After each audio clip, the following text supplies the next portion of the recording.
Hey everybody, my name is Zosia. I'm an independent musician and a freelance graphic designer. And in this video, I'm going to talk about the process of creating my cover art for Time Is Running Out, as well as the motion graphic that I made to go along with it.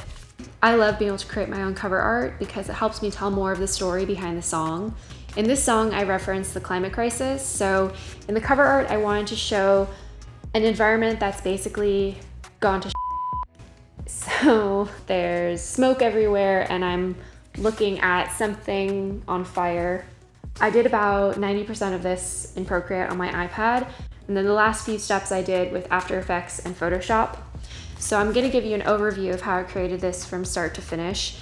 Like always, my first step was gathering inspiration from Pinterest and Instagram to see what other artists are doing with Procreate.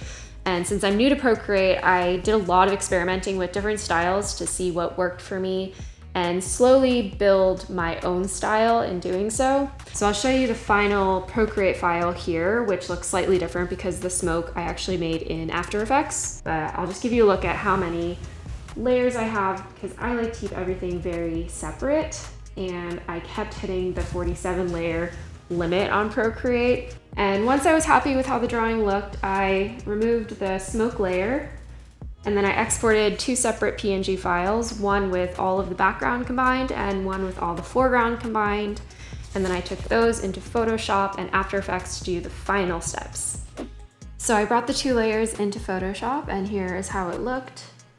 And the first thing I want you in Photoshop was to add a bit of extra glow around my body, and I want you in Photoshop so that I could make it very even. I did that by selecting the foreground layer here and using the magic wand to select outside of my body. I created a new layer and made it a clipping mask by selecting Option Command G on the keyboard. And that's to make sure the glow is only on my body and not in the background. And then I changed the selection by going to Select, Modify, and Feather. I feathered about 15, I think. And I went to the brush, and using the blue color, I painted around where I wanted the glow to show up. So around my jacket, and then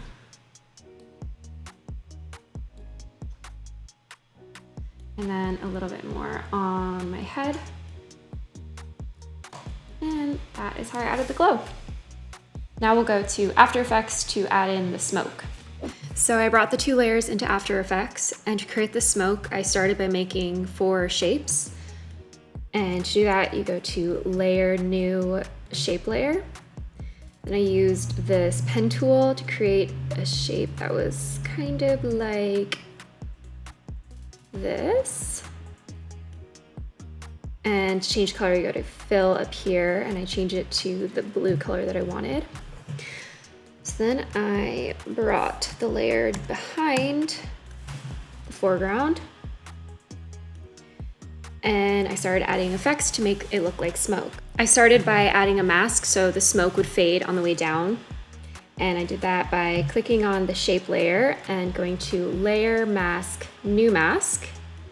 And then I pulled the mask shape up and down here into the mask 1, and feathered it a lot so that it made it very gradual. So something like that. And now I will show you the other effects I added on this layer here because they're already on there. If you want to screenshot these effects, you can try this on your own. But essentially, I added 2 wave warps, a turbulent displace, a Bezier warp, and then a little bit of a Gaussian blur. Gaussian, whatever. And that is how I made the shapes look like smoke. And you can see that now they move like smoke. That is a really awful preview, but you get the idea. So then I want to grab one frame of the smoke so that I could bring it into Photoshop for the final cover art. So once I found a frame that I liked, I exported each shape layer by going to Composition, Save Frame As. And then I brought those back into Photoshop. Okay, so here's what it looks like in Photoshop with the smoke. And I combined all the layers and then I added a grain, which you can see here when I zoom in. And I wanted to add a very slight RGB split. So I duplicated the layer, turned it into a smart object, and then I double clicked into the layer and turned off the green and blue channels so it just has red. And then I added a spherize effect by going to Filter, Distort, and Spherize. And I added just a tiny bit, it's a very subtle shift in the red channel. Thank you all so much for watching. I hope you enjoyed this process video. I'd love to make some more cover art tutorials, so if there are any styles you want to learn how to make, let me know in the comments, and I'll see you in the next video.